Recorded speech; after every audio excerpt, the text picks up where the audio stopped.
ఒకసారి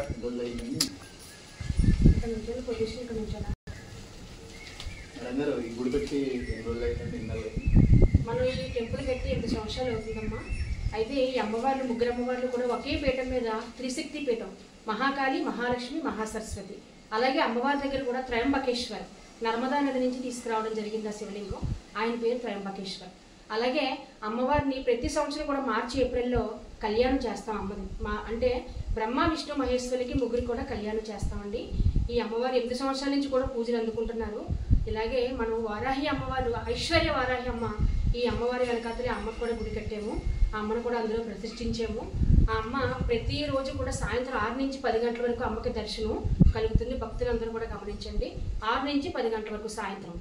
ఈ త్రిశక్తి పీఠం అయితే మటుకి ఉదయం 5 నుంచి మధ్యాహ్నం 12 గంటల వరకు కూడా అమ్మ దర్శనం ఉంటుంది. అలాగే సాయంత్రం 5 నుంచి 9 గంటల వరకు కూడా త్రిశక్తి పీఠం దర్శనం మీకు కలుగుతుంది. ఈ అమ్మవారి టెంపుల్ కట్టి 8 సంవత్సరాలు అవుతుంది. మీరు గమనించండి. ప్రతి ఒక్కరు కూడా ఇప్పటి వరకు పబ్లిసిటీ ఏమీ లేదు.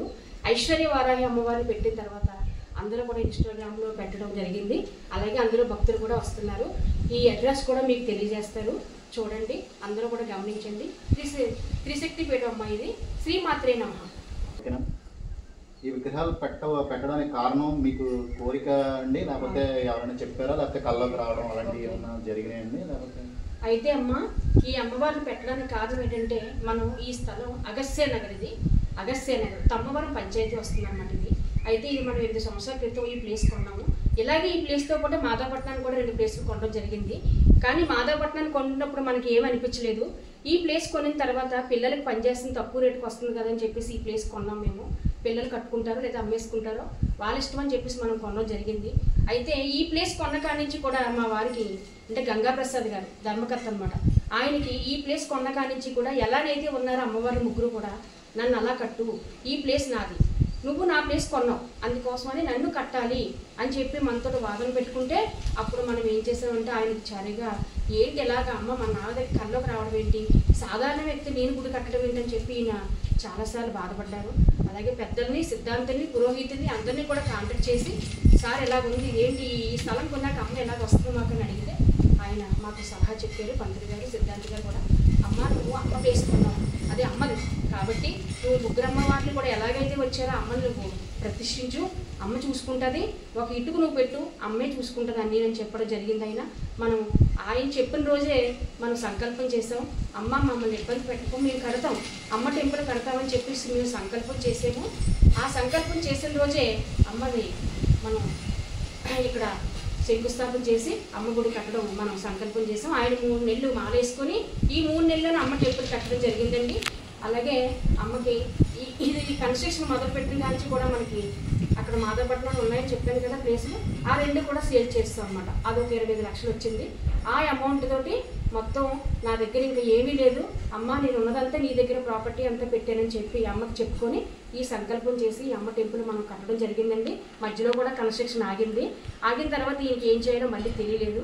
డోనర్స్ అయితే గమ్మున రారు కదా, అందుకోసం ఏం చేయాలో తెలియక అప్పుడు నా దగ్గర ఉన్నది ఒకటే అమ్మ, నా మంగళసూత్రం తప్ప నా దగ్గర ఏమీ లేదు, ఈ తాడు నా సూత్రాలు తప్ప ఏమీ లేదని తల్లికి చెప్పుకున్నాను. ఆ తల్లి ఆ సూత్రాలు తీసి నేను ఉండేలో వేసేసాను. ఆయన ఆ అమౌంట్ ఉపయోగించుకున్నారు. అలాగే శిఖరం పూర్తి చేసి ఆ ప్రతిష్టాపన కూడా పూర్తి చేయడం జరిగింది. అమ్మ సంకల్పం ఇప్పటి వరకు ఇలా తీసుకొచ్చింది. ఎవరు కూడా ఏది లేదనకుండా ఇప్పటి వరకు కూడా ఏదైనా డోనర్ చేయండి సార్ అంటే అలాగే చేస్తున్నారు. వాళ్ళందరికీ కూడా నేను చాలా ధన్యవాదాలు తెలియజేస్తున్నాను. చాలా వాళ్ళకు కూడా నేను అమ్మ తరపు నుంచి వాళ్ళకు కూడా ఆరోగ్యం ఇవ్వాలి తల్లి అని చెప్పి నేను అమ్మని అడుగుతున్నాను. శ్రీమాత్రే నమః జరిగింది అని చెప్పండి.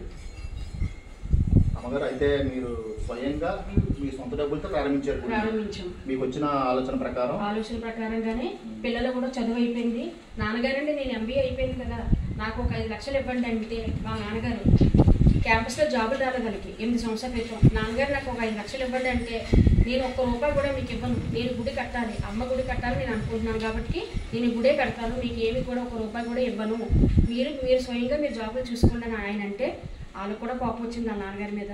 అయినా సరే వాళ్ళ జాబులు వాళ్ళు చూసుకున్నారు, వాళ్ళు సెటిల్ అయ్యారు, హైదరాబాద్లో ఉన్నారు, వాళ్ళు సాఫ్ట్వేర్ జాబ్ చేసుకుంటున్నారు. పిల్లలు ముగ్గురు కూడా హ్యాపీగా అక్కడ జాబులు చేసుకుంటున్నారు. మాకు ముగ్గురు పిల్లలు, వాళ్ళు జాబులు చేసుకుంటున్నారు. మా అమ్మ సేవ మేము చేసుకుంటున్నాం ఇక్కడ. ఇప్పుడిప్పుడే కొద్ది మంది ఇప్పుడిప్పుడే నేను చేస్తామండి, మేము చూస్తామండి అని అన్నదానాలు అని కదా ఇప్పుడిప్పుడే చేస్తున్నారు. అన్నదానం కూడా మేమే స్వయంగా కూడా కరోనా ముందు, కరోనా వెళ్ళాక కూడా మేమే అన్నదానం ప్రతిరోజు జరిగింది ఇక్కడ. ఇప్పుడు మనకి నిధులు లేవు, ఆగిపోయినాయి. అలాగే అమ్మ తరపు నుంచి మనం ఫౌండేషన్ ఒకటి అది అకౌంట్ ఓపెన్ చేసాము. అందులో అమౌంట్ వస్తే దాని మీద వచ్చిన ఇంట్రెస్ట్ తోటి ప్రతిరోజు కూడా ఆకుండా నిత్య అన్నదానం చేయాలనేది ఒక కోరిక అయితే మాకు లాస్ట్ అండ్ ఫైనల్ అనమాట. మాకు ఇంకా అదే సేవ చేసుకుందాం అనేది మా మనసులో సంకల్పం చేసుకున్నాం అనమాట. అలాగే పక్క ప్లేస్ కూడా వస్తుంది, అది కూడా తీసుకొని ఐశ్వర్య వారాహి అమ్మ పేరు మీద తీసుకొని అందులో దక్షిణామూర్తిని పెడదామనేది ఒక కోరిక అయితే ఉంది. అది భక్తులు మేరకే మరి అది చెయ్యాలి. దాని మీద కూడా సంకల్పం చేసాం. అంతా అమ్మదయ్య అమ్మవారి ఆశీస్సులు ఉంటే అన్ని బాగా జరగాలని కోరుకుంటున్నాను మేడం. సార్కి వచ్చిన ఐడియా, మీకు వచ్చిన ఐడియా చాలా మందికి రాదండి. నేను కూడా ఎప్పుడు కూడా ఇలా కట్టాలి అమ్మ కళ్ళకి వచ్చిందని అంటే ఆయనకి ఏదేదో డిప్రెషన్లోకి వెళ్ళిపోయి ఉరి చుట్టూ తిరగడం, ఏదేదో బుర్రంతా ఇలాగెలాగా అనేసుకోవడం అంటుంటే నాకు కూడా తెలిసిపోయింది. అమ్మ నీ ఇప్పుడే కదా కడుతున్నారు అయినా సరే నువ్వేం చేస్తే అదే చెయ్యి, మమ్మల్ని రోడ్డు మీద లాగుతావో లేదంటే ఇంట్లోనే పెడతావు, నీ ఇష్టం అని చెప్పి నేను కూడా ఓకే చేశాను. ఆయన్ని ఎప్పుడు కూడా ఏం అనలేదు. అలాగే స్టార్ట్ చేసాము. అమ్మ ముగ్గురు అమ్మలంటే మాటలు కదా కదా, లోకమాతలు, అమ్మల లోకమాతలు. లక్ష్మి లేనిది ఏది లేదు, అలాగే పార్వతీదేవి లేదు, పసుపు కుంకాలు లేవు, అలాగే సరస్వతి లేదు, విద్య లేదు. సరే ముగ్గురు అమ్మల కూడా ఇక్కడికి వస్తానంటున్నారు కాబట్టి సరే అలాగే చేద్దామని చెప్పి ఆయన నేను ఎప్పుడు సపోర్ట్ ఇచ్చాను కానీ ఎప్పుడు వద్దని ఏది కూడా చెప్పలేదు. ఇప్పుడు వరకు కూడా అలాగే నడుస్తుంది. ఏ కార్యక్రమం అయినా సరే అదే సంగతి. అమ్మ సేఫ్టీగా లేదు అనే ఉద్దేశంతో తెచ్చింది. అది పసుపు కుంకాలు. మీరు ఉండండి ఇక్కడ, మీరు ఎక్కడో ఉండొద్దు. ఇక్కడ అక్కడ ఒక ఇల్లు ఉంది కదా, అక్కడ ఆయన తీసుకున్నాను. అక్కడ